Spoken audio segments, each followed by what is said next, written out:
ઈશ્વર નામે પ્રાર્થના કેવી રીતે કરવી? ભાગ 9. આજનો વિષય: જો ઈશ્વરનો જવાબ તમારી ઈચ્છા પ્રમાણે ન હોય તો શું તમે તેમ છતાં તેમના પર વિશ્વાસ રાખશો? ઉપવાસ સાથે પ્રાર્થના શું છે? ઉપવાસ કેમ કરવો? બાઇબલ પ્રમાણે સાચો ઉપવાસ કેવી રીતે કરવો જોઈશું. પ્રભુ ઈસુ ખ્રિસ્તના પવિત્ર નામમાં તમારું હાર્દિક સ્વાગત છે. સૌ પ્રથમ પ્રશ્ન હું તમને પૂછું: જો ઈશ્વર તમારી પ્રાર્થનાનો જવાબ તમારી ઈચ્છા પ્રમાણે ન આપે તો શું તમે તેમ છતાં ઈશ્વર પર વિશ્વાસ રાખશો અને તેમની સાથે ચાલતા રહેશો? આ પ્રશ્ન ખૂબ જ મહત્વનો છે. આજના વિડીયોમાં આપણે બાઇબલના પ્રકાશમાં તેનો જવાબ જાણીશું. ભાગ 1 થી ભાગ 8 ની નાની ઝલક. જો તમે આ શ્રેણીના પહેલાના ભાગો હજુ સુધી જોયા નથી તો કૃપા કરીને પહેલા તે જરૂર જુઓ. દરેક ભાગ આગળના ભાગને સમજવામાં મદદ કરે છે. ભાગ 1 ની નાની ઝલક. પ્રાર્થના શું છે? સ્વર્ગીય પિતા, પ્રાર્થના કરવી પ્રભુ ઈસુ ખ્રિસ્તના નામે પૂર્ણ કરવી. ભાગ 2 માં શું શીખ્યા હતા? આપણે શીખ્યા હતા કે પ્રાર્થના સાંભળે છે. ઈશ્વર પોતાના સમય પ્રમાણે જવાબ આપે છે. ભાગ 3: પ્રાર્થના માટે કોઈ ખાસ સમય કે જગ્યા ફરજિયાત નથી. બાઇબલ વાંચવાની શરૂઆત ક્યાંથી કરવી? ભાગ 4 માં શું શીખ્યા હતા? આપણે શીખ્યા હતા કે ઈશ્વર હૃદયને જોયે છે. હાથ જોડવા કે આંખો બંધ કરવી ફરજિયાત નથી. ભાગ 5 માં શું શીખ્યા હતા? બીજાઓ માટે પ્રાર્થના કરવી, ઈશ્વરનો આભાર માનવો. ભાગ 6 માં શું શીખ્યા હતા? મન ભટકેલું શું કરવું? નિયમિત પ્રાર્થનાની ટેવ પાડવી. ભાગ 7 માં શું શીખ્યા હતા? સ્તુતિ, આરાધના અને પ્રાર્થનાનો ફરક. આનંદના સમયમાં પણ ઈશ્વરનો મહિમા કરવો. ભાગ 8 માં શું શીખ્યા હતા? વિશ્વાસ સાથે પ્રાર્થના કરવી. શંકા અને ભય આવે ત્યારે ઈશ્વર પર ભરોસો રાખવો.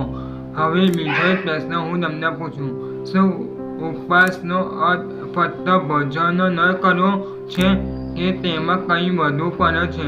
ચાલો હવે બાઇબલમાંથી સમજીએ. આજનું બાઇબલ વચન માથી 6:16 હતા. જ્યારે તમે ઉપવાસ કરો ત્યારે ધર્મીઓની જેમ ઉદાસ ચહેરો ન રાખો. તેઓ લોકોને દેખાડવા પોતાનો ચહેરો બગાડે છે. હું તમને સાચે કહું છું કે તેઓ પોતાનો બદલો મેળવી ચૂક્યા છે. પરંતુ જ્યારે તમે ઉપવાસ કરો ત્યારે તમારા માથા પર તેલ લગાવો અને તમારું મોં ધોઈ લો, જેથી લોકો નહીં પરંતુ ગુપ્તમાં રહેનારા તમારા પિતા જાણે કે તમે ઉપવાસ કરો છો. અને તમારા પિતા જે ગુપ્તમાં જોયે છે તે તમને બદલો આપશે. પહેલું, ઉપવાસ સાથે પ્રાર્થના શું છે? ઉપવાસ એટલે થોડા સમય માટે ખોરાક અથવા બીજી કોઈ યોગ્ય વસ્તુથી દૂર રહીને પોતાનું ધ્યાન ઈશ્વર તરફ કેન્દ્રિત કરવું. ઉપવાસનો હેતુ ઈશ્વરની નજીક આવવાનો છે. ઉપવાસ ઈશ્વરને બદલવા માટે નથી પરંતુ આપણા હૃદયને નમ્ર બનાવવા માટે છે.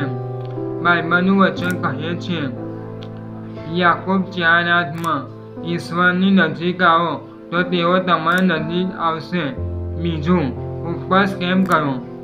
ઉપવાસ આપણને ઈશ્વર સાથે વધુ સમય વિતાવવા મદદ કરે. તે પ્રાર્થનામાં ગંભીરતા અને ધ્યાન લાવવામાં મદદરૂપ બની શકે છે.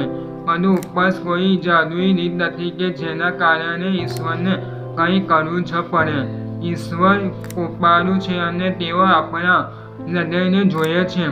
વચ્ચે એક પ્રશ્ન હું તમને પૂછું: જો કોઈ વ્યક્તિ આખો દિવસ ભૂખ્યો રહે પરંતુ પ્રાર્થના જો ન કરે અને ઈશ્વર તરફ મન જો ન ફેરવે તો શું તે બાઇબલ પ્રમાણે સાચો ઉપવાસ કહેવાય? બાઇબલ કહે છે કે ઉપવાસ સાથે નમ્ર હૃદય, પ્રાર્થના અને ઈશ્વર તરફ વળવું જરૂરી છે.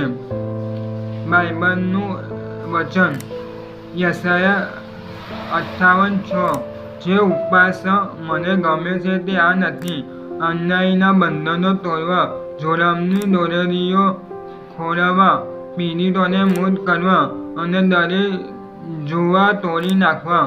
ત્રીજું, બાઇબલ પ્રમાણે સાચો ઉપવાસ માત્ર ભોજન છોડવો નથી. સાચો ઉપવાસ એટલે ઈશ્વરને શોધવો, પ્રાર્થના કરવી, બાઇબલ વાંચવું, પાપથી દૂર રહેવું, જરૂરિયાતમંદોને પ્રત્યે દયા રાખવી, નમ્રતાથી ઈશ્વરના સમક્ષ જીવવું.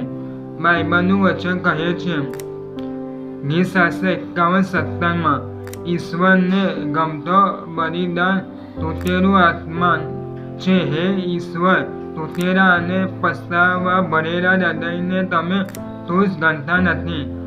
આજનો મુખ્ય સંદેશ છે: જો ઈશ્વરનો જવાબ તમારી ઈચ્છા પ્રમાણે ન હોય તો પણ તેમના પર વિશ્વાસ રાખો. ઉપવાસ દેખાડા માટે નહીં, પરંતુ ઈશ્વરની નજીક આવવા માટે કરો. ઉપવાસ સાથે પ્રાર્થના, બાઇબલ વાંચન અને નમ્ર હૃદય જરૂરી છે. છેલ્લો એક પ્રશ્ન હું તમને પૂછું: શું દરેક ખ્રિસ્તીએ ઉપવાસ કરવો જોઈએ? જો કરવો જોઈએ તો ક્યારે અને કેવી રીતે કરવો જોઈએ? આ પ્રશ્નનો જવાબ આપણે આગામી ભાગમાં જાણીશું. આગામી ભાગમાં આપણે શીખીશું ઉપવાસ દરમિયાન શું કરવું અને શું ન કરવું, ઉપવાસમાં કઈ ભૂલો ટાળવી અને બાઇબલ મુજબ ઉપવાસનું જીવનમાં શું સ્થાન છે.